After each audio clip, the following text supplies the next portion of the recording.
سڵاو هاوڕێن خۆشحاڵمەوەی کە لە دووەم بەڕگەی 45 خوڵێکدا لە خزمەت ئێوەدام. هەروەک ئاگادارن لە چەند مانگی ڕابردوودا شەڕێکی 12 ڕۆژە لە نێوان ئێران و ئیسرائیل هاتە گۆڕێ کە لەو شەڕەدا ئێران زەربەیەکی زۆر کاریگەری خوارد هەر لە یەکەم ڕۆژەکانی شەڕدا گەورەترین سەرکردەکانی نیزامی ئەو ڕێژیمە تەرک و تونابوون و لە بین چوون. بەڵام سەرباقی ئەوەش پێی وایە کە ئێران گوزێکی زۆر گەورەی لە ئیسرائیل و لە ئەمریکای داوە سەرکەوتوو بووە. جا هەر لەو ڕابطەیدا لەگەڵ هاوڕێ بەڕێز و خۆشەویست کاکاشم ڕۆستەمی لەگەڵ هندێک پرسیار و تاوتوی ئەو باسانە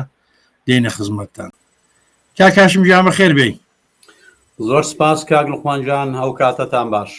زۆر سپاس بۆەوەی کە قبوڵت کرد بێ بەشداربی لە بەرنامەی 45 خولەکدا. من سپاسیەوە دەکەم کە و دەرفەتەتان خوڵقاند و هیوادارین بتوانین کات و ساتێکی باش و بە سوودمان لەگەڵ ئێوە و بینەرانی بەڕێزی بەرنامەکەتان هەبێت. زۆر سپاس کاکاشم، دیارت لەگەڵ ئەو پرسیارانێکە لە جەنابتی دەکەم ڕەنگە هاوڕێیان لە کومندا پرسیار کەنجا دیارە هەمویان نا، بەڵام ڕەنگە یەک دوو پرسیاری هاوڕیانش ڕاستی جەنابش بکەم. کێشەمان نابێت کاک لوقمانجانە و هاوڕێیانەکە زەحمەت دەچێشن و بەشداری بەرنامەکە دەبن مافی خۆیان ئەگە پرسیاریان هەبوو پرسیار بکەن و ئەمنیش بە گوێرەی توانای خۆم بێگومان لە خزمەتیاندا. زۆر سپاس کاکاشم. کاکەجان یەکەم پرسیارەکەم ئاوە دەست پێ دەکەم، ئەگەر چی شەڕی کۆماری ئیسلامی ئیسرائیل ئێستا لە حاڵەتی ئاگربەزدایە، بەڵام وا باشەکە لە سەرەتای باسەکانماندا ئاوڕێک لە هۆکارە سەرەکیەکانی ئەو شەڕە بدەینەوە. لە ڕوانگەی بەڕێستانەوە هۆکارەکانی ئەو شەڕە چین؟ لە ڕاستیدا کاک لوقمان ئەمان پرسیارێکی بنچینەیە، چونکە ئەگەر لە بنەڕەتڕە نەزانین هۆکاری ئەم شەڕەت چییە کە ماوەیەک لەوە پێش 12 ڕۆژ بە شێوەی بەردەوام بینی ئیسرائیل و کۆماری ئیسلامی لە ئارادا بوو، ئەگەر نەچینە بنچینەی هۆکاری ئەم شەڕە بێگومان ناتوانین نەتیجەیەکی باش لە بەحسەکانمان وەربگرین، چونکە ئەم شەڕە پێم وانییە لە نەتیجەی حڕەکەتێکی یەک مانگلەوە پێش دوو مانگلەوە پێش یا ساڵێک و 2 ساڵەوە پێشی شاد بێتە گۆڕێ. بە بڕوای من 3 هۆکاری ئەساسی هەن بۆ ئەم شەڕە. شناخت لەسەر ئەو 3 هۆکارانە حتمما بە دەرەنجامێکی دروستمان لە لێکدانەوەکانمان دەگەێن. یەکەم هۆکار لە ڕوانگەی منەوە بۆ ئەوە دەگەڕێتەوە کە کۆماری ئیسلامی لە دوای هاتنە سەرکاری دوای شۆڕشی 57 و تێکچوونی نیزامی پاشایەتی بە تەمای دروستکردنی ئیمپراتۆریەتێکی شیعە لە ڕۆژهەڵاتی ناوەڕاست بوو. ئەمەش بۆ چییە؟ لە ڕاستیدا ئەوەی کە پێشی دەگوترا دروستکردنی هیلالی شیعە و ئەوە و دروستکردنی ئەو هێزە نیابەتیانەشی بەدوادەهات لە حیزب الله و لە حەماس و لە حەشتی شەعبی و نازانم لەوانەی حیزب الله سووریا و مەجموعی ئەو گروپانەی دیکە حوسیەکانوانەشی بەدوادەهاتوە، هەمووی بۆ ئەوە بوو کە ئێران بتوانێت دەستی بەسەر ئەو ناوچە گرنگەی ڕۆژهەڵاتی ناوەڕاست ڕابگا کە ناوچەیەکی دەوڵەمەندە بە مەعادنی ژێرزەمینی بە نەوت و بە گاز و بە زۆر مەسائلی دیکە. کەوابوو لە ئەساسدا کۆماری ئیسلامی بە کەڵک وەرگرتن لە هەستی مەزهبی خەڵکی ئەم وڵاتانە و بە پەرەپێدانی ئەم هەستی مەزهبیە و بە پرچەکردن و کۆمەشی ماڵی ئەوان دەیهەویست دەرفەتێک بخڵقێنێ کە بتوانێت وەکو ئیمپراتۆریەتێک دەستی بەسەر ئەو منتیقانە ڕابگا و سەروەت و سامانەکەی بۆ خەڵکی خۆیان و نەک بۆ گەلانی ئێرانی، بۆ خەڵکی خۆیان کە دەڵێم تایبەت بەو نەتەوە لە ئێراندا کە دەسەڵاتیە بۆ ئەوان استفادەی لێ بکەن. ئەمە هۆکاری ئەساسی و بنچینەیی هەم بە قەول پەلئاژۆیی کۆماری ئیسلامی بۆ وڵاتانی دەوروبەر بوو و هەم هۆکارێک بوو ئەوەی حەول بدا لە تەریقی هێزە نیابەتیەکانیەوە دەستی بەسەر ناوچەکە ڕابگا. جا بۆ ئەوە شتێکیشی کردبوو بە قەول دەست ئاویز یا دەستمایەی خۆی کە بتوانێت لە ماوەی ئەو پەرەپێدانی هێز و نفوزی خۆی لە منتەقەکەدا لە هەست و ئیحساسی خەڵکی عەرەب بەرامبەر بە دەوڵەتی ئیسرائیل یا بڵێن بە جوولەکەکان کەڵک وەربگرێت تا ماوەیەکی زۆریش توانی بەڕاستی ئەو کارە بکە ئیحساساتی ناسیۆنالیستی یا بڵێن ئیسلامی و دینی خەڵکی وڵاتانی عەرەبی بەلای خۆیدا ڕاکێشا بوو بەڵام دواتر بە خۆشیەوە بەپێ ئەو پەیمانی ئیبراهیم کە لە بینی وڵاتانی عەرەبی و ئیسرائیلدا هاتە پێشێ و تا ڕادەیەکی زۆر وەزعی بینی وڵاتانی عەرەبی و ئیسرائیل ئەهوەن بووە کۆماری ئیسلامی لەو بارەدا شکستی خوارد ئەمە هۆکاری ئەساسی ئەو هۆکارە بوو کە جەمهوری ئیسلامی لە ئەساسدا کە دروشمی نەمانی ئیسرائیلی هەڵگر بوو تەنیا بۆ جەزبی تەوەجۆی وڵاتانی عەرەبی خەڵکی ساویلکە و خەڵکی سادەی وڵاتانی عەرەبی بوو کە بەلای خۆیدا ڕام بکێشێت و بۆ ئەوەی لە دەرفەتێکی ئاواشدا بتوانێت فریاد بکەون ئەمە لایەکی قەزیەکەی لای دووهەم کە بە بڕوای من ئەوەشیان هەر زۆر گرینگە ئەویش ئەوەیە ئێمە ئەگە ئاورێک لە تاریخ بدەینەوە لە شەڕی یەکەمی جیهانیدا پەیمانی سایکس پیکۆ هەیە لە دوای شەڕی یەکەمی جیهانی ئیمپراتۆری عوسمانی تێکشکا ئالمان تێکشکا و وڵاتانی سەرکەوتوو کە فەڕەنسا و بریتانیا بوون دەونێەوەیدا هاتن پەیمانێکیان بەس بنەی پەیمانی سایکس پیکۆ بەپێی ئەو پەیمانە منتیقەکان لە بینی خۆیاندا دابەش کرد عێراق کەوت بۆ بەر ئەو دەسەڵاتێک کە ئینگلستان بەسەر ڕادەگەی بریتانیا سووریا کەوتە ئەو منتیقەیە کە فەڕەنسا بەسەری ڕادێک ئەوە تەقسیماتێک کرا لەو کاتێدا ئالمان هیچی پێنەبڕا هیچ شکستێکی زۆریشی خوارد و دواتر شەڕی دووهەمی جیهانیش کە دروست بووە لە ڕاستیدا لەسەر دابەشکردنەوەی دووبارەی ڕۆژهەڵاتی ناوەڕاست بوو چون کاتی ئەو کات ئالمان قودرەتی پەیدا کردبەوە دەیهەویست جوبرانی ئەو شکستی بکە کە لە شەڕی یەکەمی جیهانی وێکەوت بوو بەڵام دیسانەکە شکستی خوارد ئێستا جگەل لە ئالمان فاکتەرێکی دیکەی بەهێزی نێونەتەوەی لە گۆڕەپانەکەدایە ئەویش ئەمریکایە وەکو گەورەترین زلهێزی دنیاە لە بواری ئابووری و لە بواری نیزامیەوە ئێستا هەم ئالمان و هەم ئەمریکا بەو قودرەتەوە کە باسم کرد لە گۆڕەپانەکەدان دەیان هەوێ بۆ جارێکی دیکە نەقشەی سیاسی ئەم منتیقەیە دابڕێژنەوە و ئەوانیش منتیقەی نفوزی خوان هەبێت چون کاتی ئەو کات ئەمریکا لە گۆڕەپانەکەدا نەبوو لە شەڕی یەکەمی جیهانیدا بەو شێوەیە کە منتیقەی نفوزی و ژێردەسەڵاتی خۆی پێ ببڕێت بەڵام ئێستا ئەمریکا ناتوانێت چاو لەو هەموو سەروەت و سامان و ئیمکاناتی کە لە ڕۆژهەڵاتی ناوەڕاستدا هەیە چاوی لێ بپۆشێ چاوی لێ بقوچێنێ و لەو لاشەوە هەتا ئێستاش ئینگلستان و فەڕەنسا وەکو زمانی سایکس پیکۆی ڕەفتار دەکەن دیتمان لە دوای ڕیفراندۆم کە حشتی شعبی بە هاوکاری ئێران وڵاتانی دیکاتن کەرکوچیان گرتەوە یەکەم وڵات کە چۆ بیرەنەوتەکان ئینگلستان بوو چونکە تا ئێستا دی خۆی دەزانێت و ئەگەر دیقەتان کرد لەو کەیسانەی کە مربوط بە سووریان هەتا ئێستاش فەڕەنسا لە ڕیزی پێشەوەیە بۆ تەداخل لەو مەوزوعانەدا و بۆ باسی ئەو مەوزوعانە بۆ چونکە تا ئێستا بەپێی ئەو پەیمانی سایکس پیکۆ قەراردادە نێونەتەوەیە کە دوای شەڕی یەکەمی جیهانی کراوە فەڕەنسا خۆی بە خاوەن دەزانێت لە سووریای دا بۆیە ئێستا ئەمریکا وەکو زیلهێزێکی گەورە و ئالمانیش کە دەبینین ئێستا دە و ساڵانەی ئەخیردا دەگەڵەوەیدا ئەندامی شوڕای دائیمی سازمانی ملل نییە شوڕای ئەمنیەت نییە بەڵام وەکو پێنج بە علاوە یەک حیسابی لەسەر دەکرێت ینی بۆتە زلهێزێک و ئەبەر قودرەتێک بۆیە ئەویش دەهێوێ نفوزیە بێ جار لەسەر یەک بە شێوەی گشتی ئەمەش هۆکاری ئەساسیە کە دانەوێت لەسەر ڕا نەخشەی سیاسی ئەم منتیقەیە دابڕێژنەوە و ئێرانیش و وڵاتانی دیکەش دەگرێتەوە لەم ڕاستایەدا ڕەنگە شەڕەکە بە جۆرێک لە جۆرەکان بینی ئەمریکا و ئێران بێ بەڵام بە وەسیلەی ئیسرائیل بێ ئیسرائیل بۆچی لانی سێهام خاڵی سێهامی ئەوەی کە هۆکارە بۆ ئەو شەڕە ئەوەیە ئیسرائیل لە جەنگەی شەڕی دووهەمی جیهانیدا نزیکەی 6 ملیۆن جوولەکای لێ کوژرا لە وڵاتانی ئوروپاییدا ئەوەی کە مەشهورە ئەو قەتە ئامای کەکرا ئەو کورە ئینسان سۆزیانەی کە دایانان بۆ جوولەکەکان و بەدایمیش لەو چەند ساڵی ڕابردوودا لەو کاتەوە کە لەو منتیقەیە دەوڵەتی خۆیان دروست کردووە لەلایەن وڵاتانی عەرەبیەوە ئەتا پێش ئەو پەیمانی ئیبراهیم مرەتەب لەژێر فشار و گوشاردا بوون هێشتا کە فشاری وانیان بە جۆرێک لەسەر کەم ببەوە ئێران هاتووە خۆی کردووە بە دمڕاستی وڵاتانی موسڵمان و وڵاتانی عەرەبی و بە دروشمی مەرگ بۆ ئیسرائیل و ئیسرائیل دەبێ نابوت بکرێ و لەسەر کورەی زەوی بکشێتەوە ڕەش بکرێتەوە باشە کەوابوو ئیسرائیل دەیەوێت خۆی بپارێزێ دەیهەوێت چۆن توانیوێتی بەڕێگای منطق و بە مزاکرە و بە دانیشتن دەگەڵ وڵاتانی عربی تا ڕادەیەک سازش بکە و لێک حاڵی بوونیان هەبێ بەڵام لەگەڵ ئێرانی ئەو دەرفەتە نەبووە بۆیە ئەویش دەیهەوێ جارێک بوو هەمیشە ئەو بەڵایش لێخە خۆ بکاتەوە لە ڕوانگەی منەوە ئەمە سێدانە هۆکاری ئەساسین بۆ ئەم شەڕە جا خوێندنەوە بەو هۆکارانە دەمانگەێنێتە ئاکامێکی دیکە نەگەوەی کە ئەرێ ئەو ڕوئاتەش بەس کرا شەڕتەوە و سپینە دەستی پێکردەوە دنیا خراب بوو هیچ لایەن نین ئەم ڕەوتە دەچێتە پێشێ هەتا کۆماری ئیسلامی لە پێستی خۆی دەکەنەوە و هەتا ئیسرائیل دڵنیا دەبێت لەوەی کە دەتوانێت نەفەسێکی ڕاحەت بکێشێ و تا ئەمریکا و ئالمان و وڵاتانی دیکەش بەویستە سیاسیەکانی خۆیان کە دابشکردنەوەی نەخشەی سیاسی ئەو منتیقەیە پێی دەگەن کاکاشم جنابت باسی هیلالی شیعیت کرد ئەوەی کە ڕاستی بێ ڕەنگە ئێران لەو پەیوەندێدا بە سەدان و بە هەزاران میلیارد دلاری سرف کردبێ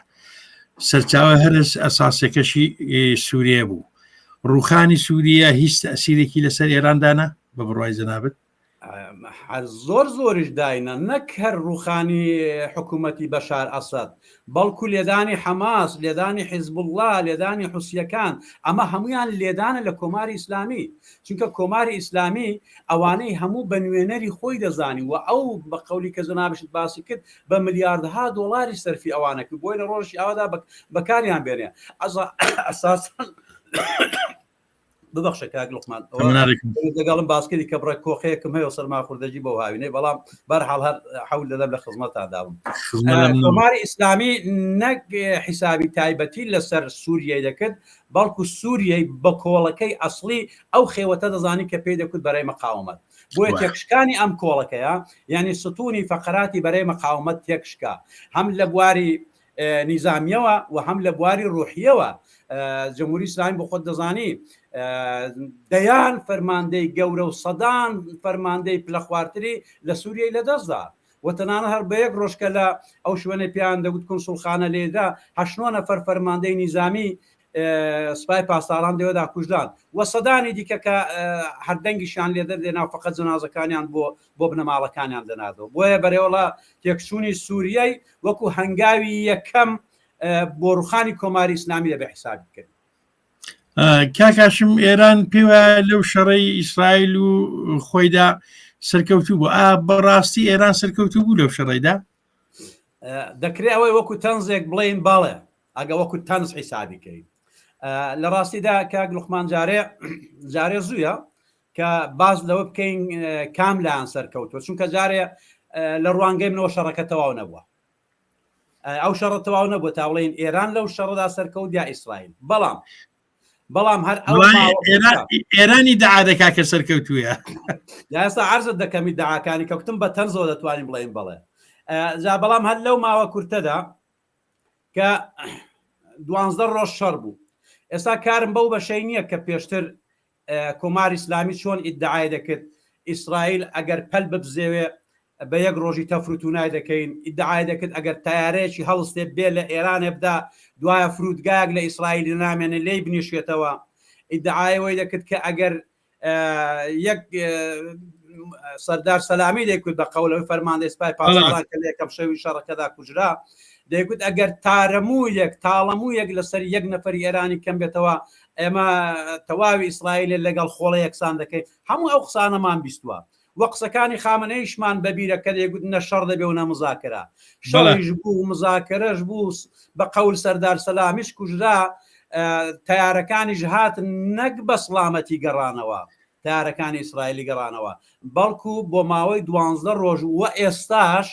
کۆنتترۆلی ئاسمانی ئێرانیان لەبەردەستدایە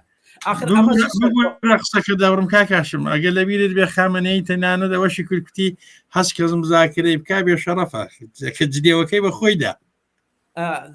قەناکەوتنەوە خۆی دەگرێتەوە کوتی سادەخانە نییە شەڕەف مندانە نیە عاقلانە نییە بەڵام هەموو لایکردن لە ژێر فشاردا چونکە لەکن ئەو ئیستلاعی مەزهەبی شیعی سیاسی شتێکەیە بە نێوی تەقیە بۆیان مهم نییە دەتوانن درۆ بکەن و دواتریش لێی پاشگەز بنەوە یا شتێک بڵێن و سپێنێ بە زۆرەی دیکە لێی پاشگەز بنەوە لەکنوان ئەوە ئیرادێکی گەورەی تێدانە بەڵام باز لە سەرکەوتنەکەی ئەگەر بکەین هەموو جمهوری ئیسلامی نەکرد لەو 12 ڕۆژەدا ئەوەی کە پێشتریش باسم کرد لە سووریای لەدەستدا ئەوە حیزب الله لەدەستداوە بە زۆرێک لە زۆرەکان حەماسی ئەوەی وەزعیەتی هیچ یەکێک لەو هێزانەکە ساڵانێکی زۆر بە ملیار دۆلاری لەسەر خەرج کردبوون نانتوانی تەنانەت دیفاعێکی شکەلەشی لێ بکەن و ئەو هەموو سەردارەی کە لە یەکەم شەوی شەڕەکەدا لێی کوژرا ئەوە سەرکەوتنە بۆ جەمهوری ئیسلامی کە تەنانەت کۆبوونەوەی شوڕای بەرزی نیشتیمانی خوانەوەی کە بخان پێڵن سوڵای بەرزی نیشتیمانی عالی ئەمنیەتی میلی کە ڕئیسی هەرسێ قووەکانە قووەی قەزاییە قووەی مقننە و قووەی مجریە بە ئیزافەی فەرماندەهانی سوپا و فەرماندەی ئەرتەش و مەجموعەیەکی دیکە نوێنەری خامنی کە مەجموعەن لە 10 نەفەری نزیکی 10 نەفەری دەبێت ئەوانە ئەوە تازە ئاشکرا دەبێت کە لێیان دراوە دروست لەو شوێنەی کە کۆبوونەوەیان تێدا کردووە ئەمە سەرکەوتنەکەی جەمهوری ئیسلامی دەوەیدایە کە دەڵێ ئێمە نەڕوخاین دەڵێ مەبەستی لە سەرکەوتنەکە ئەوەیە کە هەمویان نەکوژراون تەنانەت لەو لێدانەیدا کە باسم کرد کە هەم دەرگای ورودی ئەو ساختمانەی تێدا بوون هەم دەرگای خروجەکەی هەردووچی تەفروت و ناکراوە تەنیا کونێک و دەریسیەکی بە قەول کە بۆ ڕۆژی تنگانەتیان کردووە ئەوەیان دیتۆ پێیدا هەڵاتون کە لە هەڵاتنەکەژا پزیشکیان بریندار بووە ڕئیس جەمهور ئەلێرەدایە کە دەردەکەوێ بەرنامەی ئیسرائیل کە بێگومان بە هەماهەنگی لەگەڵ ئەمریکای بووە بێگومان بە هەماهەنگی لەگەڵ ئەمریکای بووە بۆ شوێی جەمهوری ئیسلامی بووە و مەبەستیان لەو لێدانانە چ بووە ئایا بە قەولی هەندێک کەس دەڵێن هەر مانۆڕێکی نیزامیە و قدرەت نیشاندان و بازوو نیشاندانە بۆی پاشەکشە بە جەمهوری ئیسلامی بکەن یانە خێر بۆ لابردنی یەکجاری جەمهوری ئیسلامیە پاشان لە ماوەی ئەو 12 ڕۆژەدا پەدافەندی هەواییت نەما بنکەکانت نەمان بنکەی تەلەڤیزیۆنت نەما تەنانەت زیندانی ئەوین لە دەرگای زیندانی ئەویندرا ئەتۆ لە شوڕای ئەمنیەتی عالی وڵاتەکەت بدرێ ئەتۆ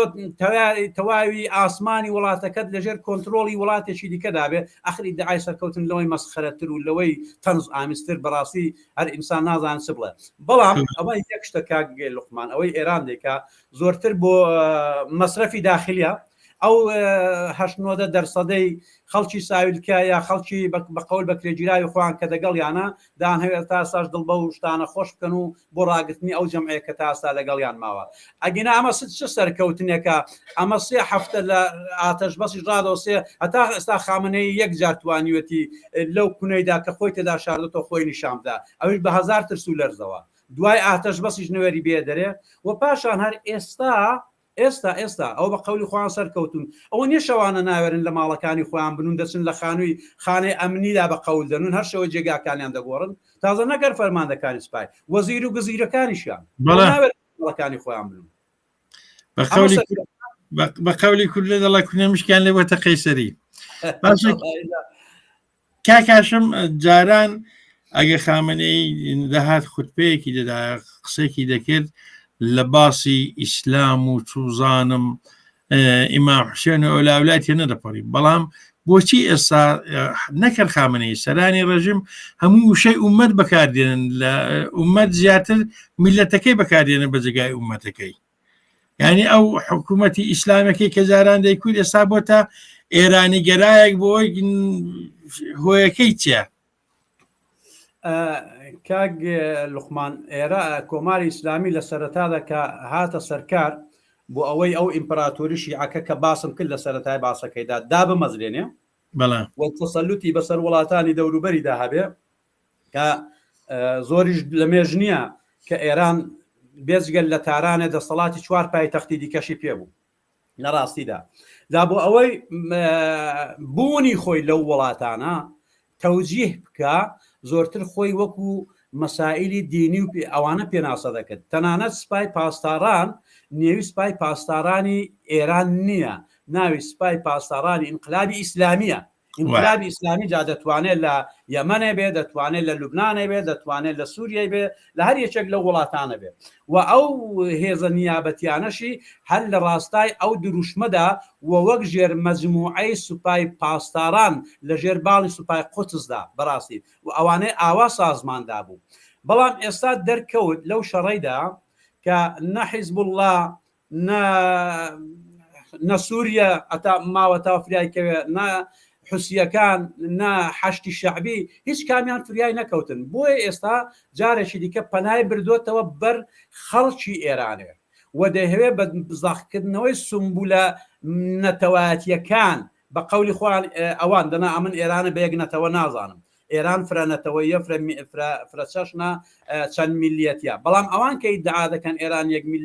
میلەتە بە قەولی خوان بۆ تەحریککردنی ئیحساساتی میلی بۆ ئەوەی خەڵکی ئێرانە جارێکی دیکە بێنەوە پشتی خوان بەڵام ئایا لەو حەولاندا سەر دەکەونیان نا ئەمن گومانم نییە کە سەر ناکەون چونکە هەر لەم چەند ڕۆژەیدا ئەمن لە تۆڕە کۆمەڵایەتیەکان جوانەکانی ئەم سەردەمەی تەنانەت فارس کە قەومی حاکم و دەسەڵات بەدەست و لە زۆرترین نزیکایەتیان لەگەڵ ئەم دەسەڵاتە هەیە ئەوانیش دەڵێن ئاخر باشە ئەم نیزامەکە تا دوێنێ لە خەیابانێ لە خەڵکی دەدا هەتا دوێنێ حەشتی شەعبی دێنا حیزب الله دێنا لە خەیابانێ خەڵکی پێدەکوشتن خەڵکەکە و فاسلەی خۆی و خەڵکی دروست کردبوو ئێستا و خەڵکە جارێکی دیکە دەبێتەوە پشتیوانی و نیزامەی نا لە شۆڕشی ژنژیان ئازادیدا خەڵک لە کۆماری ئیسلامی تێپەڕی و یەک شتیش بالێرەدا بڵێم کۆماری ئیسلامی لە نێو مێشتی خەڵکی ئێراندا لە نێو مشی گەلانی ئێراندا کۆماری ئیسلامی نەماوە کۆماری ئیسلامی ڕووخاوە جا حکوومەتە دیکتاتۆرەکان پێشەوەی بە شێوەی پراکتیک بەکردەوە لە زاهیرەکەیان و شکڵەکەیان بڕوخێ پێشدا لە نێو مێشکی خەڵکەکەیدا دەڕوخێن کۆماری ئیسلامی لە نێو مێشتی گەلانی ئێرانەدا ڕووخاوە بۆیە ئەم دروشمی ئومەت و میلەت و هیچ یەکێک لەوانە دادی کۆماری ئیسلامی نادا ئەمەش تەنیا شتێکە بۆ عەوام فریبی دەیکا بە قەول بۆ هەڵخڕاندنی ئیحساساتی میلیگەرایی خەڵکی ئێران و گەلانی ئێرانی ئەوەی دەکا کە ئەمەشی بە بڕای من فریای ناکرێت کاکاشمە بۆ خۆ دەزانانی ئێستا ئاگر بەشێک لە بینی ئێران و ئیسرائیل لاکراوە بەڵام بەڕاستی ئێستا ئەو ئاگر بڕی بینی ئێران و ئیسرائیل هیچ بەردەوامی هەیە لە ئارادا هەیە قاعدەتەن ئاگر بەس بە شێوەی ڕسمیە قانونیەوەی کە لە شەڕەکاندا ڕەواڵە هەبووە ئوسولان بینی دوو وڵات یا دوو لایەن کە یەکتر بە ڕسمی دەناسن دەکرێت جالبە ئێران ئیسرائیل بە ڕسمی ناناسێت بەڵام ئاتەش بەسی لەگەڵ کردووە ئاتەش بەسەکەشی بە قسەی چێ کردووە بە قسەی ئەمریکای دەگەڵ کردووە کە ڕۆژێک پێش ئاتەش بەسەکەی بە بیدوو لە ناوەندە ئەتۆمیەکانی ئێرانی داوە تەفرت و ناکردووە باشە هەر ئەو ئێرانە کە بخۆشیان ئێرانیەکان دەڵێن ئیسرائیل بە قسەی ئەمریکای و بە ڕێنمایی ئەمریکای بە مەشوەرە لەگەڵ ئەمریکای هاتووە شەڕی لەگەڵ ئێمە کردووە باشە ئەگەر هەمووی ئەوانە وایە و ئێوەش هەمیشە ئیدعاتان دەکرد ڕوون لە ئێرانیەکانە ئیدعایان دەکرد کە ئەگەر ئیسرائیل پەل ببزێوێ وای تەفرت و نای دەکەن و لە بەحرێ دەکەین دێ باشەوە ئیسرائیل هاتوو لێی داوە ئێستا ئاتۆ چ تەوجیهەیە کرد کە بەسەم بۆ شەڕاگرتنەکە دا تازە ئیدعاش دەکات دەڵێ لەسەر داوای ئەوان ئەمریکا و ئیسرائیل پاڕاونەتەوە تا شەڕمان ڕاگرتووە لە تاریخدا نەبووە مەگەر مەبەستێکی سیاسی لە پشت مەوزوعەکەی بێ ئەگەنا لایەنی براوە لە شەڕدا زۆر زەحمەت بە ئاتەش بەس قایل دەبێت شەڕا ناگرێت بە تایبەتیش کە لایەنێکی وەکو جەمهوری ئیسلامی کە زیاتر لە 40 ساڵە هەڕەشەی لە ناوبردن لە ئیسرائیل دەکا داتۆ کە هەڕەشەت دەکەیت ئێستا دەرفەتت بواتۆتە پێشێ دەزانی موشەکەکانت دەیگەنێ دەزانی ئیسرائیل خەریکە تێک دەشکێت داکە بۆ شەڕەکە ڕادگری بۆ کارەکە خلاص ناکەی ناوەڵا ڕاز ناکە شەڕەکە لە ئەو پەڕی بە قەول بێدەسەڵاتیدا ئەو ئاتەش بەسەی قبول کردووە و وەکو زەختێکی بینی ئیسرائیل و ئەمریکای ئەو فشارە لەسەر ئێرانێ مەجبوریان کردووە شەڕەکە ڕاگرێ لەکن من ئاتەش بەس نییە شەڕ ڕاگیرا بە ماوەیەکی کاتی بەلای منەوە شەڕەکە بە ماوەیەکی کاتی ڕاگیراوە و لەو شەڕ ڕاگرتنەشدا ئیسرائیل قازانجی کردووە چاولێکە لە دوای ئەو ئاتەش بەسەیەوە ئەمری ئێران یەک موشەکی بۆ لای ئیسرائیلی ناویشتووە لە دوای ئاتەش بەسەکەیەوە لە ڕۆژی دوای چەند سعات دوای ئاتەش بەسەکەی چەند موشەشێک کاتن ڕۆیشتن بەڵام لە ڕۆژی دوای ئاتەش بەسەکەیەوە یەک موشەکی ئێرانی بۆ ئیسرائیلی نەچووە بەڵام ئەرێ لە ئێرانە چەند تەقینەوە کراون ئاخرەمی دەمەوەی بڵام ئێستا ئاوت پێ دەڵم کەوابوو ئاتەش بەس بە شێوەیە کراوە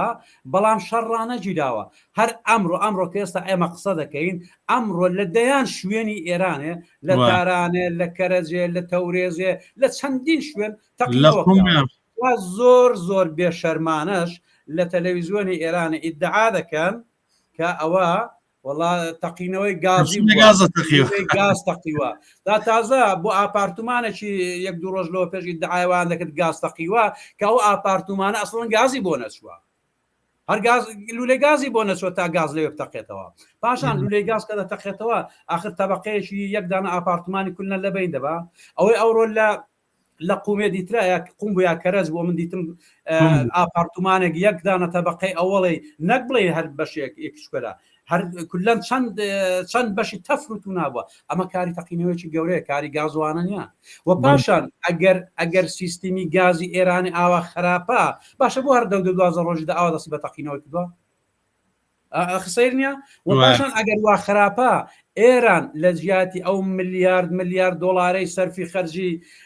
حەماس و حیزب الله و ئەو جروجانەوەرەی دیکە دەکرد بۆ نەداتی لو لە گازەکانی خۆت تحمیل بکەیت تازە یەکێک لە وەزیرەکانی ئیسرائیل ئەمڕۆ بە تەنزەوە کتوێتی باشتر وا بوو ئێران خەرجەکەی لە لو لە گازەکانی بکە ئاوانە تەقنەوە نەک ئەو هەموو خەرجەی لە وڵاتانی دیکە کردووە ئەوانە بۆیە بە بڕای من شەڕەکە ڕاوەستاوە بە شێوەی کاتیە تەقینەوەکان هەن خەسارەکان ئاوا لە ئێران زۆرتر دەدرێن بەبێەوەی ئیسرائیل تەلەفاتێکی هەبێ و دواش ڕەنگە زۆر نەخایانێ شەڕی ڕاستە و خۆش دەست پێ بکاتەوە جاو کاتە بەکوێ دەگەین دەتوانێت قسەی لەسەر بکەین کاکاشم باسی وەتی کە لێ ڕۆژێک پێشەوەی کە ئاگربر بکرێ ئەمریکا بێتوو لە شوێنە هەستیارەکانی ئێرانیدا بەڵام بۆ ئێران بۆ وەڵامدانەوەی ئەمریکا قەتەری هەڵبژارد عێراق لێ نزیک بوو دەیتوانی زۆر بەڕعاتی لە عێراق لێدا بەڵام بۆ قەتەری هەڵبژارد لە عێراقی نەدا بۆی لە حەشتی شعبی نەدرێ جارێ حەشتی شعبی لەوێ هێزێکی کۆماری ئیسلامیە ئەگەر لەوێ لێ درابە بێگومان ئەمریکا لە حەشتی شعبی دەدایەوە بەڵام لە قەتەرێ لە شێ بداتەوە و پاشان ئێستا خۆ دەردەکەوێت ئێرانیەکانیشی اعتراف بەوە دەکەن دەڵێ ئەمریکا بە ئێمەی کوتووە ئێمە دێین بەبی دوو لێتان دەدەین ئێوەش دوای چەند موشەچێک بە قەتەرەوە بنێنەوە پاشان ترامپیش خۆنەی شاردەوە قوتی پێمان کتوون ئەوە ئەو شوێنە هەیە بۆتان والە دەکەین چۆلی دەکەین بە قەول هەندێک موشەکانی پێوەنن دەڵە 14 موشەکیان پێوەنان 13مان لە هەوای تەقانەوە لێگەڕانیەکێکیش وە عەرزێ بکەوە کە هیچی لێ نیە ینی چاولێکە ئەسان مەسخەرەکردنی ئێرانەیە ئەمە مەسخەرەکردنی کۆماری ئیسلامیە کە ترامپ دەیکا ڕای دەگەێنە دەڵەوەرە لە فلان شوێنی بدە بەڵام پێشتریش بۆی چۆل دەکات و بە قەولی خۆی بۆی باڵانسەکە ڕابگرێ و دواش بتوانێت ئاتەش بەسییان بەسەردا تەحمیل بکە کاکاشم هەر دوای وی کە ئاگر بڕەکە هاتە گۆڕێ لە سەتەلایتدا شوێنێکی دیکەی بۆمبی ئەتۆمیان دیتەوە کە گوایە بە جێگای دوو دەواازی 4 دەواازی هەیە پێدووە ئەوە بۆەوەی نییە کە دیسان شەڕ دەست پێ بکاتەوە جارێکی دیکە دووشت هۆکارن بۆ ئەوەی شەڕەکە دەست پێ بکاتەوە دووسێشت هۆکارن کەم پێما شەڕەکە دەست پێ دەکات و یەکێکیانەوە جەنابەت باست کرد و پێشم وانە ئەوە لە چاوی ئیسرائیلی ون بوو بێ و پێشتر نەیدیت بێ کاتێک ئیسرائیل دەزانێت ئەوانە شەوێ لە کوێ دەخەون کاتێک دەزانی کۆبوونەوەیان لە شوێ کاتێک دەتوانی 20 فەرماندەی هەوا فەزای ئێرانە بکێشێتە ئەشکەوتێکی لەیان بدا بڵێ نەزانێ ئەو شوێنە چەند ساڵە کاری لێ دەکرێتە بڵێ نەزانێ وەختێکی لە پەنا فۆردۆیە فۆردۆی ببینێت و ژێرزەمینەکەشی ببینێت و چەند جار بە تەنانەت بە ڤیروسی لێ بدا بەڵام نەزانێ ئەوە هەیە بەڵام بە بڕای من ئەوان ڕاگر بوو بۆ کاتێکی وەگێسا وەزیگە لەوەش ئێران تووشی ئیشتباهی دیکەش بووە بۆی بەهانەی بدا بەدەست ئەمریکا و ئیسرائیلی کە جارێکی دیکە لێ بدەن ئەویش ئەوە کە هەر بە دوای لێدانی بیتوەکانی ئەمریکای ڕایگەیاند کە ئێمە پێشتر ئەو شوێنانەمان چۆل کردو و ئۆرانیومە پیتاندراوەکەمان لەوێ لابردووە ئەمەش معنای ئەوەیە کە ئەمریکا و ئیسرائیل نابێت دەستبەرداری ئەو شتە بن هەرچەند ئێستا پاشگەز بوونەتەوە بە شێوەیەک چونکە دەزانن ئەمەشتێکی خراپ بووگوتیان دانهەیە بڵێن هەتا ئێستا ئێمە لەژێر ئەو دار و بەردەڕووخاوەی بن عەرزەکەیدا نەمانتوانێت ئۆرانیۆمەکە ببینینەوە بەڵام خۆ دنیای ئێستا تازەشت بوون نابێت لە تەلەڤیزیۆنی ڕادگەیاندووە کە دەڵێ 400 کیلۆ ئۆرانیۆمەکەم ڕاگواسووە کەوابوو چەند شت هۆکارن بۆی کە ئەو شەڕە هەڵایسێتەوە یەک ئەو داڕشتنەوەی نەخشەی سیاسی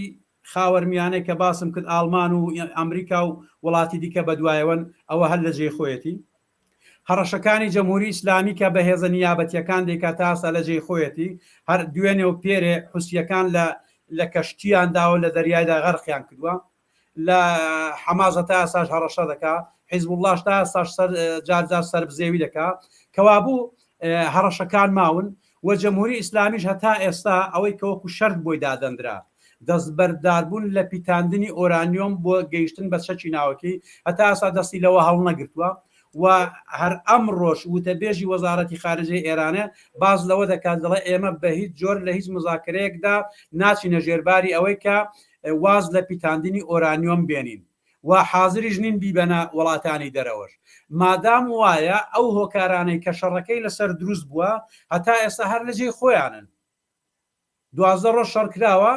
دەرفەتێکی نەک هەوکارەکان لە جێی خۆیانن بەڵکو ئاسانکاریەکیش کراوە بەهۆی ئەو 12 ڕۆژ شەڕەی و ئەو تەلەسمەی کۆماری ئیسلامی کە زۆر وڵات پیان وابوو جەمهوری ئیسلامی خەتەرێکی ئەوەندە جددی ئەوەندە بەهێزە موشکەکانی ئەوەندە بەتوانن کە شەڕکردن دەگەڵی ڕەنگە کارێکی ئاسان نەبێ ئەو تەلەسمە شکاوە کەوابوو هەڵگریسانەوەی شەڕەکە بە بوونی ئەو فەزایی کە ئێستا بەسەر ئێرانەدا حکمە بەو ترس و لەرزەی کە بەسەر تارانەدا حکمە و بەو ئیختلافاتی نەزەرێکە لە نێو مەسئولینی کۆماری ئیسلامیدا هەیە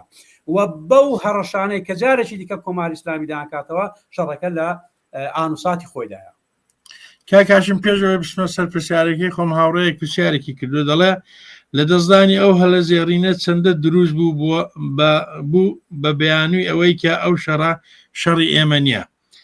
کاتێک دوژمنەکرد لە شەردایەوە زۆر لاوازە دەردەکەوێت ئەرکی حیزبی کوردی کە هێزی نیزامی وەک پێشمەرگێت لە بەردەستدایە دەبێت چ بێت تووشی ئیشتبایەک نەبین کاک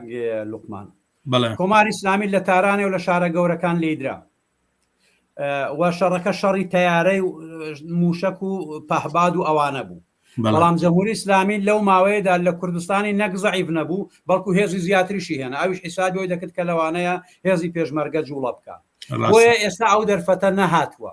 ئێمە دەبێت بۆ دەرفەتی دیکە چاوەڕێبین دەرفەتی دیکەی زێڕینمان ببڕای من لە پێشن ئەگینا بەو معنانیە کە ئەو لاوازیە و ئەو شەڕی کە کۆماری ئیسلامی تووشی ببوو لە چاوی حیزبە کوردستانیەکان یەک لەوان حیزبی دموکراتی کوردستانی ئێران ون بوو بێت نا دیارە بەڵام هەرشتە و کاتی خۆی و ساتی خۆی دەوێت تەنانەت خەڵکی دڵسۆز لە نێو خۆشڕە بە ئێمە مانان و بە ڕەفیقەکانی دیکەشیان دەگوت نەکەن ئێستا حرەکەتی پێشمەرگانە بکەن هێشتا کاتی نهاتووە بۆیە با ئەمە هەر یەک لایەنانە نەیبینین وە پاشان ئێمە پێشتریش حرەکەتی ئاوا بووە لە کوردستانیدا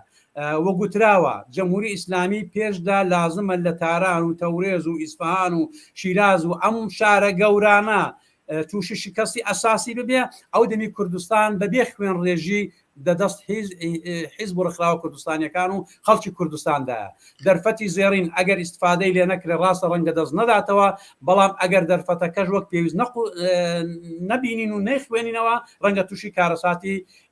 دڵتەزێن بین و پاشان هەتا ئەو کاتیش و هەتا ئێستاش فشاری جەمهوری ئیسلامی لەسەر حکوومەتی هەرێم و حکوومەتی عێراقێ بەو ڕادەیە کەم نەبووە کە ئیزن بدەن حیزب و ڕخراوە کوردستانیەکان واردی ئەو دیوی سنوور بن و سنوورەکانیش تا ئێستا لە کوردستان بە تایبەتی ئەو درزیان تێنەکەوتووە کە هیوادارم لە گەڕی دووەمی شەڕەکایدا حتمما ئەو درزەی تێبکەوێ و ئەو دەرفەتەش بخۆفێ سپاس هیوادارم و هاوڕێە کەڵکی لە ڕوونکردنەوەکەی جەنابەت وەرگرت پێ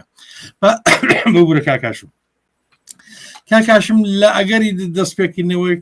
دەستپێکردنەوەی شەردا پێ وایە مەبەست گۆڕینی ڕێژیم دەبێت یا لاوازکردنی سیستمی نیزامی ئەو ڕێژیمە دەبێت ئەوەی کە دەیڵێم یا من ئێستا باسی دەکەم ڕەنگە زۆرتر خوێندنەوە بێ نەک بڵێن مەعلوماتی سڕی و پشتی پەردا بەڵام ئینسان کە خوێندنەوە بۆ بابەتەکان دەکات بە هێندێک نەتیجە و بە هێندێک قەناعەت دەگا لە ڕوانگەی منەوە ئەو شەڕی 12 ڕۆژێش هەر بۆ ڕوخانی کۆماری ئیسلامی بوو نەک بۆ گۆڕینی ڕەفتاری دیارە لە ڕابردوودا زۆر تەحلیلگەری سیاسی باز لەوە دەکەن کە ئەمریکا هەتا ئێستاش بژاردەی گۆڕینی ئەوەی کە پێ دەڵێن ڕێژیم چەنجی نییە ڕێژیم گۆڕینی نییە بەڵام بە بڕوای من وانییە هەیەی بەڵام ئایا دروستە ئەمریکا بێ بیڵێت بڵێ ئەمن دەم هەیە ڕژیمی ئێرانە بگۆڕم لەباری دیپلۆماسیۆ نایڵێ بەڵام ئەو حرەکەتانەی کە دەکرێن ئەوەمان پێ دەڵێن چۆنیان ڕێژیمی سەددام حوسێنی مەرحەلە بە مەرحەلە پاشەکشە پێکرد لە کوێتێڕا هێنانەوە بەغدا و لە بەغداش معاسران کردووە لە کونێکی داگرتیان و حکوومەتەکەشیان گۆڕی ڕەنگە بۆ ئێرانێ بەو شێوەیە بە شێوەی هێزی پیادە و نیروی زەمینی نەچن بەڵام گۆڕی هەدەفەکە ڕێخۆشکردنە بۆ گۆڕانی جەمهوری ئیسلامی مەسەلەن بێنمەوەی کە باسم کرد لە وەڵامی پرسیارێکی پێشوشدا لێدان بە 6 بۆمبان لەو شوێنەی کە شوڕای عالی ئەمنیەتی میلی کە ڕئیس جەمهوری لێیە سەرۆکی پارلمانی لێیە سەرۆکی قووەی قەزاییەی لێیە فەرماندەی سوپای لێیە فەرماندەی ئەرتەشی لێیە چەند نوێنەری تایبەتی خامنەی لێدان لە ئەوانە ئەگەر وەکو حەسەن نەسروڵڵای کە لێدرا حەسەن نەسروڵڵا کوژرا ئەوەش ئەگە هەمووە بەرهاتبان و کوژرابان ئەرێ بۆ ڕوخانی نیزام نییە بۆ چییە لە 1 ساتیدا لە بە 1 بۆمبی هەرچی مەسئولینی ڕەدەباڵای سیاسی و نیزامی و قەزای وڵاتەکەت هەیە بکوژرێ ئەگە بۆ ئەوەی نییە بۆ چییە ئەمە علی لاریجانی لە تەلەڤیزیۆندا بەڕسمی باسی کرد دایان هەویست پێشدا ئەوان بکوژن دواش بگەنە ڕەهبەری کە بە قەولی خوان بە خامنەی بگەن بەی ئەویش کوژن و ڕژیم بگۆڕن تازە ئێستا سەرانی جەمهوری ئیسلامی لە ڕۆژنامەکانیاندا لە ڕۆژنامەی فارسدا کەسەر بە یا گۆڤارە ناڵەمچی فارسەر بە سوپای پاسدارانە باز لەوە دەکات دەڵێ لە ڕۆژی 11 و 10 ئەو شەڕەدا ئەمریکا و ئیسرائیل حیسابەکان لەسەرەوە کردبوو کە جەمهوری ئیسلامی تێک دەچێت ئەمیش پێم وایە حیسابەکان لەسەرەوە کردبوو ئەگە دیقەتان کرد بێ یا بەبیرت مابێ کۆبوونەوەی وڵاتانی سنحەتی حەود وڵاتە سنحەتیەکە هەبوو ترامپ لەوێ بوو بە پەلە ڕۆیشتەوە لیان پرسی بۆ گەڕایەوە ئایا بۆ مەسەلەی ئاتەشبەسی غەزە و وانەشیە ئیسرائیلە تی ناشتی لەوە مهمتر هەیە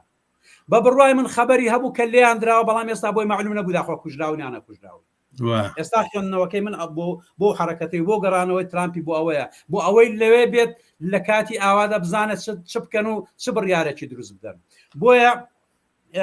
شەڕەکە بە بڕوای من تەنیا بۆ گۆڕینی نیزام نییە بۆ گۆڕینی ڕفتاری نیزام نیە بۆ گۆڕینی کولی سیستمەکەیە و ئەگەر بۆ گۆڕینی ڕفتاری نیزامیش بێت دەبێت ڕفتارەکەی ئەوەندە بگۆڕدرێ کە وەک هەموو شتێک سێ وەک ڕژیمی جەمهوری ئیسلامی نەچێت جا ئایا ئەگەر وەک ڕژیمی جەمهوری ئیسلامی نەچوو ڕژیمی جەمهوری ئیسلامی ماوە تازە ئێستا بۆ خۆیانی دعا دەکەن دەو نامەیەدا کە ترامپ بۆی ناردوون پێی کتون نەک دەبێت دەست لە وەدەسێنانی شەکی ئەتۆمی هەڵبگرن نەک دەبێ موشەکەکانتان لە بەین بەرن تەنانەت دەبێت سوپای پاسدارانیش نەمێنێ ئەوەشی پێکتون تەنانەت دەبێت نهادی وەلایەتی فەقیهیش نەمێنێ دەباشەگەرەوانە نەمان چی دیکە دەمێنێت جەمهوری ئیسلامی دەمێنێ نا جەمهوری ئیسلامی وێ دەچێ ئەوەی کە بۆ خۆشیان زۆر جار هەم پزیشکیان هەم ئەحمەدی نژاد هەم صادقی زیبا کەلام زۆر جار خەڵکی ئێرانێ بۆی دەترسێنن کە دەڵێن ئەگەر جەمهوری ئیسلامی نەمێنێ ئێرانیش نامێنێ و لەت دەبێ ڕەنگە ئەوەشی بەدوادا بێ ڕەنگە ئەو ترسەیوان زۆریش بێجێ نەبێ بەڵام ئەوان زۆرتر مەبەستیانە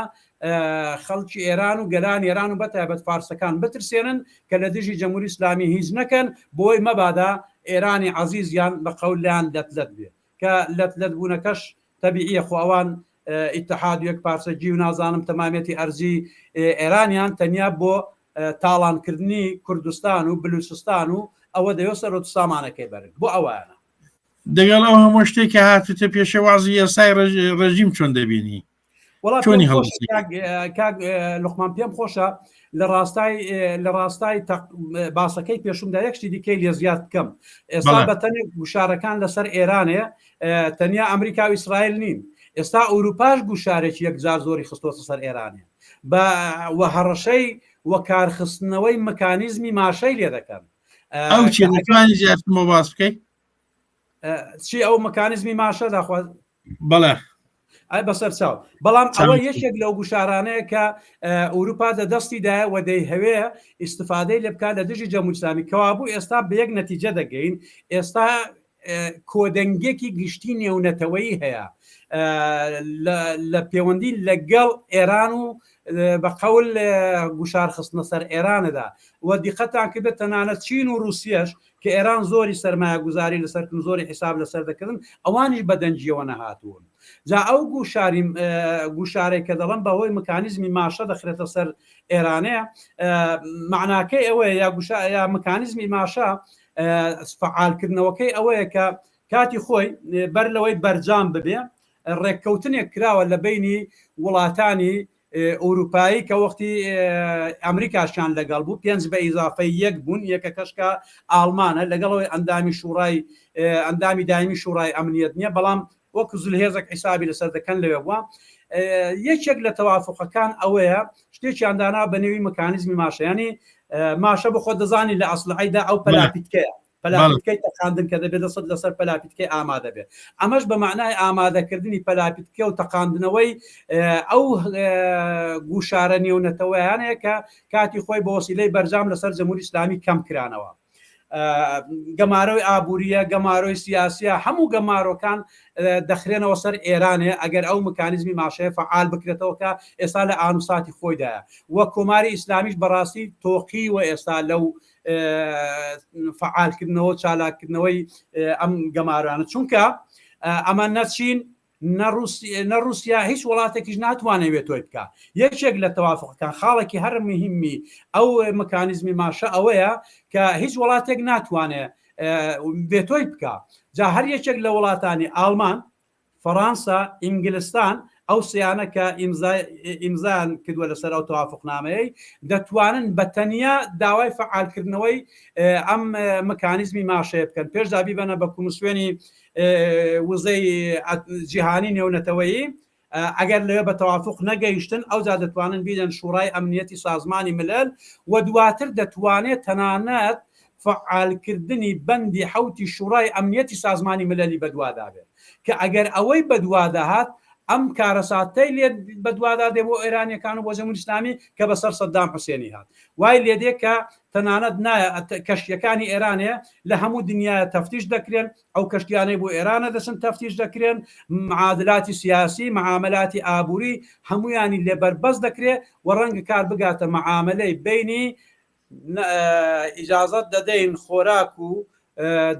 داو دەرمانت بۆ بێ بەو ڕادێژ ئیجازەت دەدەین نەوت بفرۆشێ ینی ئاوا ئێرانێت دەمەنگە نەبنێن ئەمەیە ئەوەی ئێران لێ تۆخیوە ئەمەشیان بە معنای فشارێکی حەدی ئەکسەری بەسەر ئێرانەدا کە ئێران بەو وەزعیەتە ئیقتصادیە وەرشکەستەی ئێستاهەتی مطلقا بەرگەی ئەم فعالکردنەوەی مکانیزمی ماشە ناگرێت کاکاشم هەڵسەگاندنت بۆ ئەو سەفەرەی نێتانیاهۆ بۆ ئەمریکا چییە؟ ئەوەی کە هەر لە تەلەڤیزیۆنی دیتمان زۆر جار زمانی جاستە هەموو شتێک دەردەبڕێت تەنە بێجگەل لە قسەکانیش هەر جاستەکە دەری دەبڕێت ئەو پێشوازیە کە ترامپ لە نەتانیاهۆی کرد دوای ئەو شەڕی و هەر دوا بە دوای ئەو ئاتەش بەسەی کە بە خێزانەوە ڕۆیش بۆوێ و ئەو شامەی کە بۆی تەرتیبدرا ئەو پێشوازیە گەرمەی کە لێ کرا هەمویان بە نیشانەی دەستخۆشی و سەرکەوتنی نەتانیاهۆن لە لێدانی جەمهوری ئیسلامیدا ئەمە بە معنای دەستخۆشیەوە بە معنای ڕازیبوون و ڕەزامەندی 100% حکوومەتی ئەمریکایە وەلایەتە یەکگرتووەکانی ئەمریکای لەو کارێکە تا ئێستا نەتانیاهۆ کردوێتی و لە لایەکی دیکەش ئەو سەفەرە بۆ ئەوەی بۆ ستراتیژی دوای ئەم قۆناغە لە شەڕ دابڕێژنەوە کە بزانن چۆن ڕەفتار بکەن کە قسەکانی نەتانیاهۆی و حرەکەتەکانی دوایە ئەوەمان پێ دەڵێ کە تەوافقی تەواویان لەسەر کولی مەوزوعەکان هەیە و هەرچی ئیسرائیل لە ئێرانە دەیکا بەبێ مەشوەرەت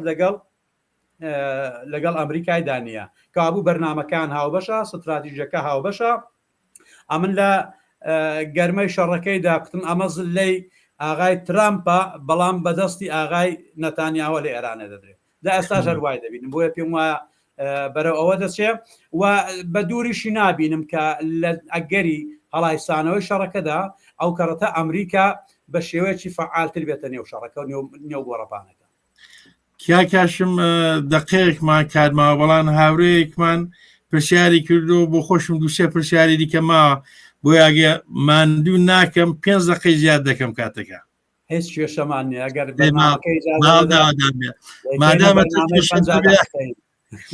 هاوڕەیەک پرسیاری کردو دەڵێ پێدوانیە ئەگەر لە شەڕی ئیسرائیل و ئێرانیش تەواو بێ ڕێژیمی ئێران دەتوانێت جواببووی نەتەوەکانی ئێران بێت کە ژیانی خەڵک لەو پەڕی ناخۆشیدایە چاوەڕوانی کودتا لە گەلانی ئێران ناکرێت بەرجی ڕێژیم گەلان ناکرێ بڵێن کودتا دەکەن گەلان دەکرێ بڵێن ڕاپەڕین دەکەن چون کودتا و ڕاپەڕین دوشتی لێک جودان هاوڕەیەکە نووسەتی بەڵێ ئاخەزانمە عەرزە و هاوڕێ دەکەم کە ئەگەر گەلانی ئێران بێنە سەر شەقام کە ناکرێت لە کاتی شەڕدا انتظارمان هەبێ خەڵک بێتە سەر شەقام چونکە لە کاتی شەڕدا خەڵک زۆرتر لە پاراستنی لە خەمی پاراستنی گیانیدا خۆی بشارێتەوە موشکی وێنەکەوێت تۆپی وێنەکەوێت ئەوە زۆر کەسیش لە وەختی 12 ڕۆژ شەڕەکەشدا دایانکوت بۆ خەڵکی تارانە نهاتنە سەر شەقام یەکێک لە پرسیارەکانی منیش دەقیقەوەیە کە بۆ خۆت ئیسرائیل بۆ خۆی هاواری دەکرد دەگوت منتقەی سێ تارانێ دوا دەگوت منتقەی شەش منتقەی حەوت بۆ فڵان سەعاتی تارانێ چۆل بکەن باشە وەختی خەڵکەکە چۆلی بکە چۆن بێتە سەر شەقام کابوو ناکرێت و جمهوری ئیسلامی ڕاستە فەرمان دەرەجەیەکەکانی لێیاندرا و زۆر پێگەی گەورەشی لێدرا پەدافەندی هەوایشی لێدرا بەڵام نیروی بەشی ئەوەندەی بەدەستەوە ماوە کە ئێستاش لە خەیابانە لە خەڵکی بدا و پاشان ئەگەر هاوکات لەگەڵ هێرشی وڵاتێکی بێگانە کە بمان هەوێ نەمانەوێت ئێران بە قەول لەلایەن وڵاتێکی بێگانەوە ئێستا هێرش لێ دەکرێت لەو کاتێدا خەڵک بێتە سەر خەیابانێ ڕێژیمی دەستەڵاتدار هەر ڕژیمێک بێ ئەو مافە بەخۆی دەدا کە بڵێ ئەوانەی هاتوونە سەر خەیابانێ هێزی پیادە نیزامی ئەو دوژمنن کە هێرشی کردووە بۆیە حەق بەخۆی دەدا بە پەدافەند و دۆشکەش لیان بدا بۆیە لە کاتی وادا گونجاو نییە بەڵام لە کاتێکدا کە ڕێژیم لە ئەسەر ئەو لێدانانەدا دەکەوێتە ئەو پەڕی لاوازی خۆی ئەو دەمی لە دەرفەتدا بێگومان گەلانی ئێران حتمما دێنە سەر شەقام و ڕەنگە شەڕ تەواوبوون و تەواوبوونی کۆماری ئیسلامی لە لای من بەقەدر وەکو یەک دەچن سپاس کاکاشم دوو پرسیارم ماوە بەڵام هەردووکان تێکەڵ چێژ دەکەم باسی ئۆپۆزیسیۆنی کۆماری ئیسلامی و شەڕە ئەوی دیکەشم کوردستان و ئەم شەڕە پێشتریش بە شێوەیەکی باسم کرد بەشێک لە ئۆپۆزیسیۆنی فارس ئەوەی کە خۆی بە هێزی سەرتاسەری دەزانێ بەداخەوە هەتا ئێستاش نەیتوانیوە خوێندنەوەیکی دروست بۆ وەزع بکە و زۆر جاران تووشی هەڵە دەبن لێدانی جەمهوری ئیسلامی بە لێدانی ئێرانی حیساب دەکەن لە حاڵێکدا ئەم شەڕی ئێرانێ نییە شەڕی گەلانی ئێرانیش نییە شەڕ لەگەڵ جمهوری ئیسلامیە دا ئۆپۆزیسیۆن گرینگە ئۆپۆزیسیۆنی سەرتاسەری ئەوەی بزانێ و بەڵام ئەو ئۆپۆزیسیۆنە لە هێندێک بواردا بەداخەوە جیرۆدەی هێندێک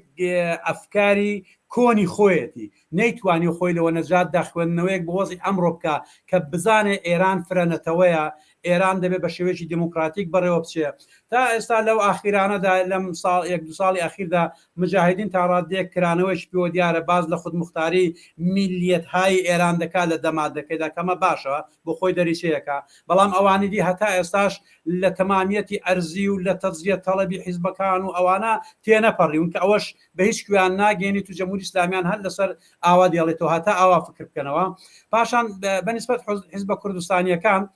لەم چەند ڕۆژەی ئەخیردا بەخۆشیەوە نیشانەیەکی باشمان دیت 6 حیزب بەیەکەوە بەیاننامەیەکیان بڵاو کردەوە لە پەیوەندی لەگەڵ ئەو گوشارانەی کە جەمهوری ئیسلامی وەکو ئاخرین پەلە قاژەی مانگ و هەفتەکانی تەمەنی خۆی بە بڕوای من بۆیە باز لە مانگووان دەکەم پێم وانێ ساڵانێکی دیکە بەو شێوەیە کۆماری ئیسلامی بمێنێتەوە وەکو ئاخرین پەلە قاژە دەستی کردۆ بە ڕژبگیری و بە متهمکردنی خەڵکی بە جاسوسی ئیسرائیل و ئەمانە لە حاڵێکدا ئەگەر قرار بێت جاسوسێکە بە جاسوسەکان لە ڕەدەی هەرێ سەرێدا نەک خەڵکێک لە خوارەوە ئەو سەرەتایانە باشن کە ئۆپۆزیسیۆنی کوردیەکەەوە شتێکیان بڵاو کردوتەوە بەڵام دەبێت لەوەی زۆرتر بچینە پێشێ زروفەکە زیاترمان لێ دەخوازێ و تەنانەت ئەوەمان لێ دەخوازێ هێزی پێشمەرگەی یەکگرت و ئامادە بکرێ و شوڕایەکی هەماهەنگی بینی هەموو حیزبەکان پێک بێ بۆی لە ئەگەری بۆشایی دەستەڵاتدا یا لە ئەگەری پاشەکشەی کۆماری ئیسلامی و ڕزگاربوونی خاچی کوردستاندا ئەوان دەست بەجێ بتوانن کیانێکی سیاسی ناوەندێکی سیاسی هاوبەشی هەموو حیزبەکان بەیەکەوە پێک بن و وەکو کورد لەگەڵ لایەنە ئێرانیەکان و لە گەلانی دیکەی ئێرانێ هەڵسو کەوت بکەن. کاکاشم دوایین پرسیارم ئەوەیە لە ئەگەری ڕوخانی ئەو ڕێژیمەدا ئایا هیچ ئالتەرناتیڤێک یا هیچ هێزێک هەیە کە جێگرەوەی ئەو ڕێژیمە بێ؟